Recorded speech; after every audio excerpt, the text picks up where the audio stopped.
I want you to think about this for a second. What were you doing back in early 2011? Where were you working? Where did you live? Who were you dating? Maybe you'd been to the cinema to watch Battle Los Angeles and been sorely disappointed. Perhaps you were obsessed with playing Killzone 3.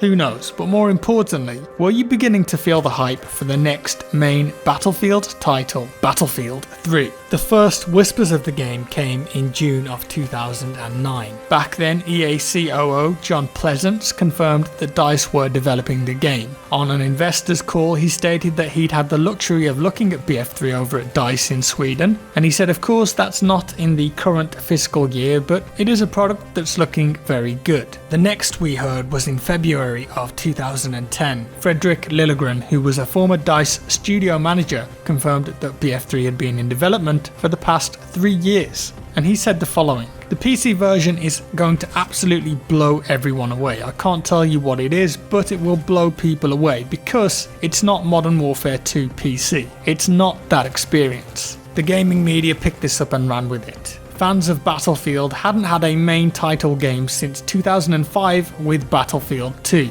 And then in August 2010, Battlefield 3 was quietly, officially announced in a blog post, stating that if you wanted beta access to the game, you could pre-order the new Medal of Honor game, and that would guarantee you got your foot in the door for beta. Interesting, but nothing else to go on. We didn't know the setting, the time period, the themes. Fans were left guessing until February the 3rd, 2011, a teaser trailer appears online. Footage of the game, heavily distorted within the Battlefield 3 logo. The new main theme blasts out in the background. There wasn't much to go on, but the details were important. You could make out that Battlefield 3 was a modern military game. We saw US soldier uniforms and weapons, attack helicopters heading towards an urban skyline, M1 Abrams tanks, and a transport helicopter being taken out by a fighter jet. And this was what fans of the series had been asking for 6 years. Could it be the true successor to Battlefield 2? That was all that we needed to see.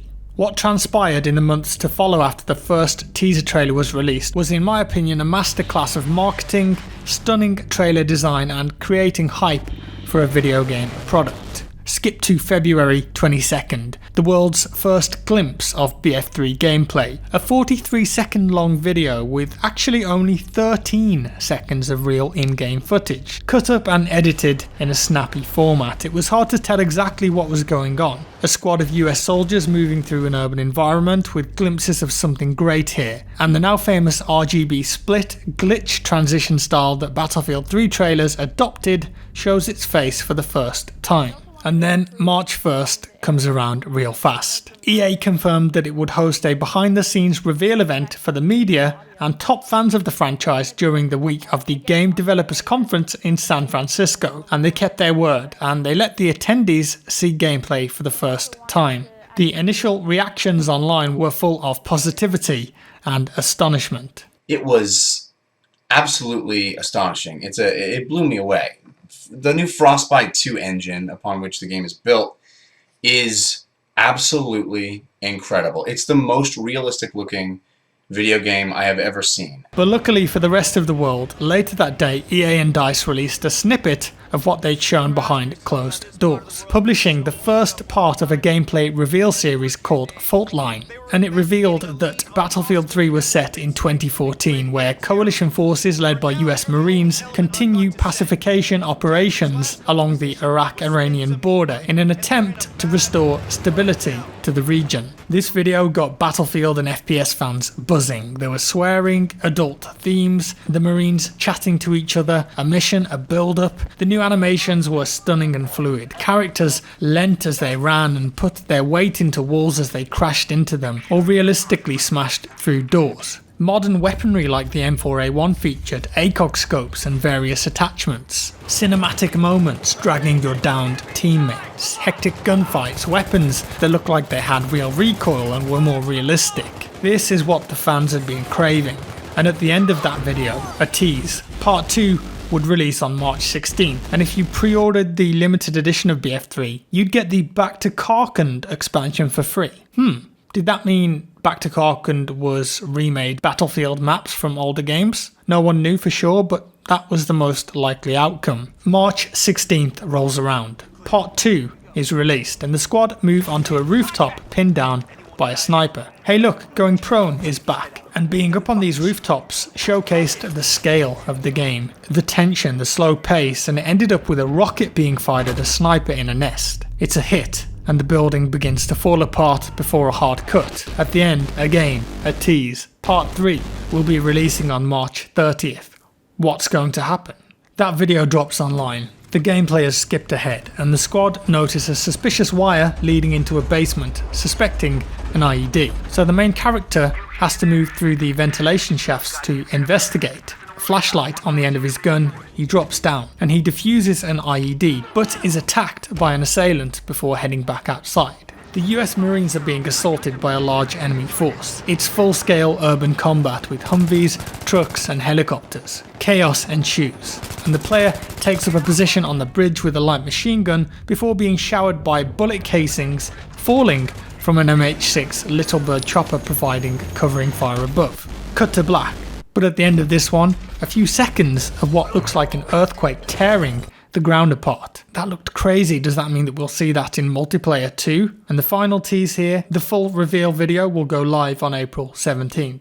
After each of these videos, DICE and EA left a carrot on the end of a stick to wait for. They didn't reveal everything and they left you wondering what came in between and the end of all this. Well, April 17th. The full-line gameplay trailer is released, and it's 12 minutes of largely uncut 1080p gameplay that told the whole story of the mission, and this one really hammered home where 3 years of DICE working on this game had got them. It looked like a truly next-gen title. And Frostbite 2, the new engine tech behind this game, was heavily touted and talked about a lot in the marketing. It was a very important part of it to make it feel like BF3 was really peerless. And I think this full 12-minute trailer showed everything off. Volumetric realistic lighting, earthquake tremors, micro and macro destruction, epic scale, the enhanced audio design, the new ant animation system. This video alone helped to establish the Frostbite engine as one of the best in the business, and it wowed gamers across the world. But it did hold one last treat for us at the end, after the building falls over and crashes into the helicopter. More snippets of the game, more teases. The new Battlefield main theme swells and we see nighttime maps, tank battles in the desert, helicopters, soldiers jumping off a helipad, jets, dogfighting. As a Battlefield fan, this was just ticking all of the boxes. Operational capability in the Iran-Iraq region. 5 seconds.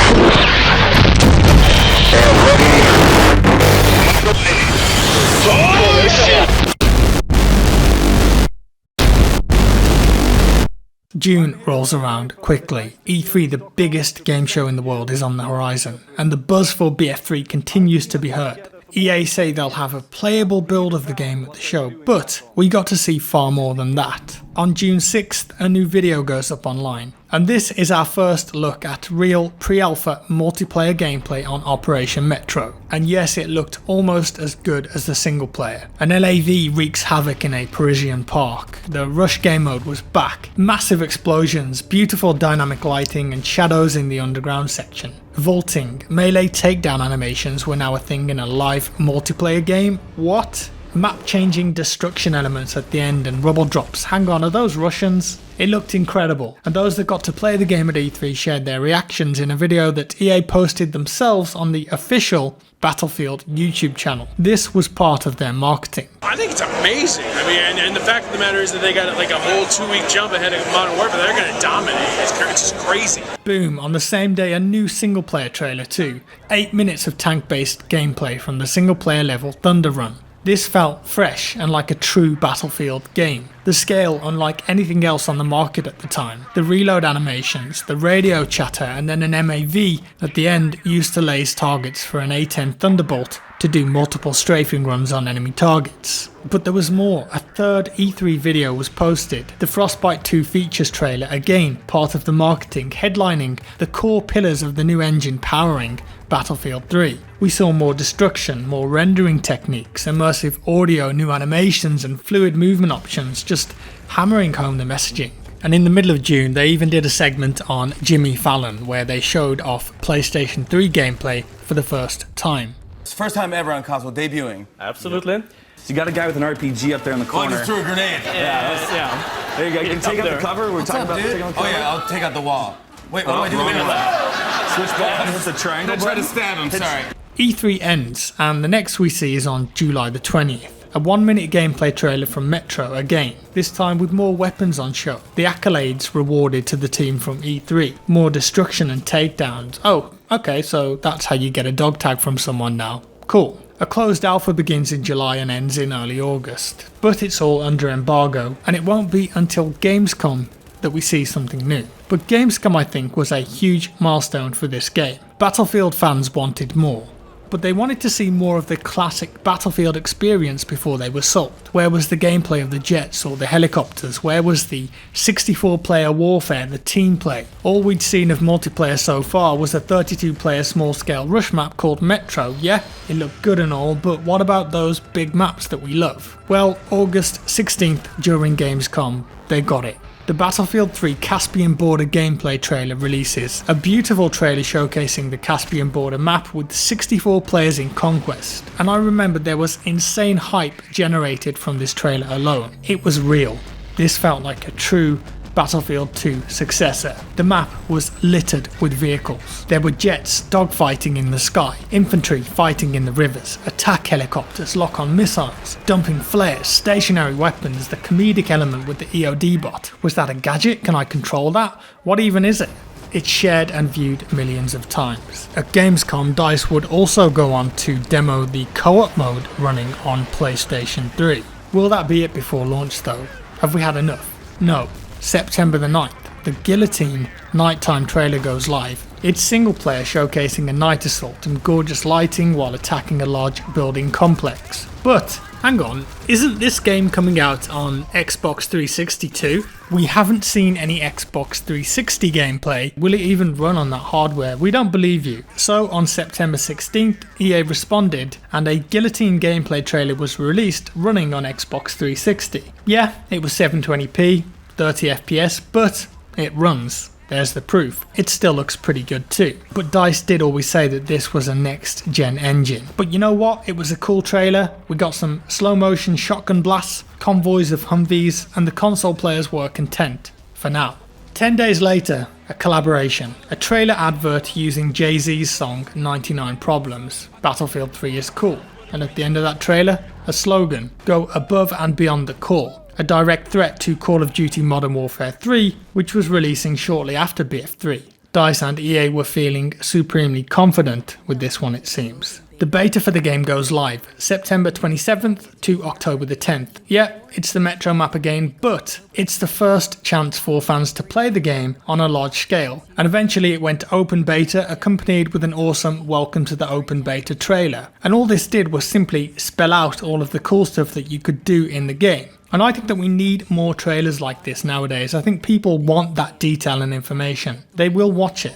As the launch of the game grew closer and BF3 was approaching the finish line, on October 18th the new multiplayer only trailer goes live. It's incredibly popular and it shows us multiple maps that we haven't seen before, mainly focusing on Damavand Peak and No Shah Canals. Hang on a second, so you're telling me that that's multiplayer and I can skydive off a helipad with my teammates as helicopters fly down next to me? I'm sold. It's a massive vertical level which included tanks, Humvees, helicopters inside tunnels. What is this? Mission Impossible? Oh my god, I need to play this game. And more, RIB boats with mounted weapons on them, aircraft carriers, a look at a new urban map set in Paris that's all outside, Seine Crossing, but there's water and bridges and it's kind of wide open with more rubble drops, and there's that night map that we've seen before, and then quick glimpses of the rest of the maps with wide panning shots. Perfect, this multiplayer's got a lot of content in it and DICE and EA wanted you to know that. And then at the end, our first proper look at Back to Karkand, those classic Battlefield maps are reimagined, and you know what? They look great on Frostbite 2.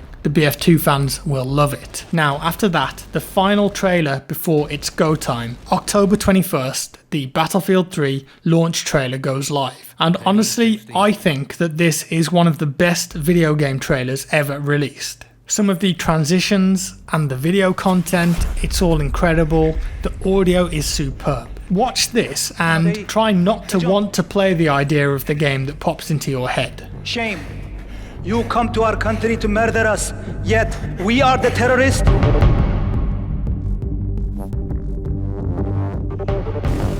transmission. We on mission launch. Repeat, we on mission launch. 18 hours ago, I get a call from Homeland Security saying there's a Marine in detention I need to talk to. Gentlemen, as you know, we're dealing with insurgents crossing over from Iran. You want us to believe that there's a PLO threat and Solomon's at the head? You're the quick reaction force, gentlemen. Trusting you to handle this. The nuke is still out there. Can't just walk away from the threat. Let's go find our Marines. Get down on the ground! I said get down on the ground!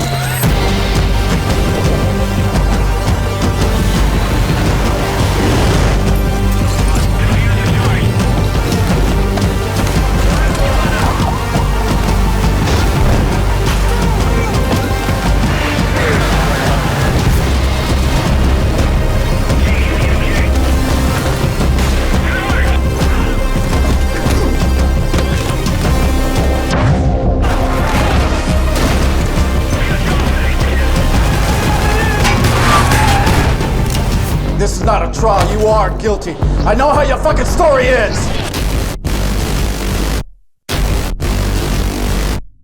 Wow, it's political, mature, violent, tactical, epic scale. It's got IR scopes, the camaraderie. I think I watched that trailer around 50 times, and the final line of the video just stuck with me for ages. So the game launches on October 25th in North America, and then the rest of the world in the subsequent days. The game had 3 million pre-orders. Within a week, it had shipped 10 million copies. And less than a year later, in June 2012, EA revealed that the game had sold over 15 million copies. And the rumours are that as of today, around 21 million copies of Battlefield 3 have been sold in total. And you know what? The successful marketing didn't stop there either. With each new DLC, there were solid teasers and full trailers released. Each DLC pack had a theme, and you knew what it was. Back to Karkand, old school maps. Close quarters, micro-destruction, hectic infantry fun.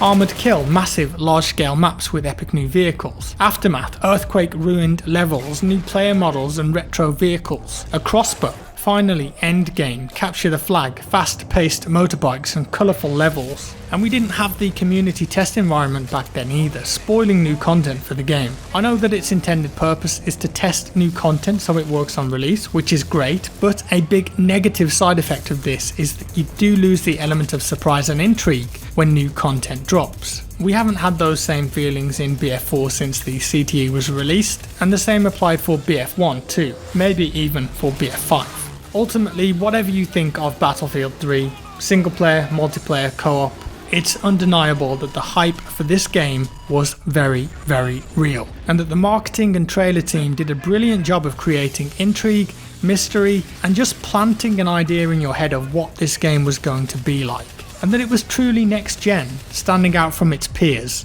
Every step of the way there was always a tease, another carrot on a stick, and it just worked so well. Myself and many others will always have fond memories of Battlefield 3. There's absolutely no doubt about it. And I think a lot should be learnt from what DICE and EA did with the marketing and hype for this game. And that's all for today, folks. Let me know your thoughts down in the comments below. If you enjoyed the video, give it a like and consider sharing, thank you. If you didn't like it, dislike it, subscribe if you want to see more like this, and I'll see you in the next one.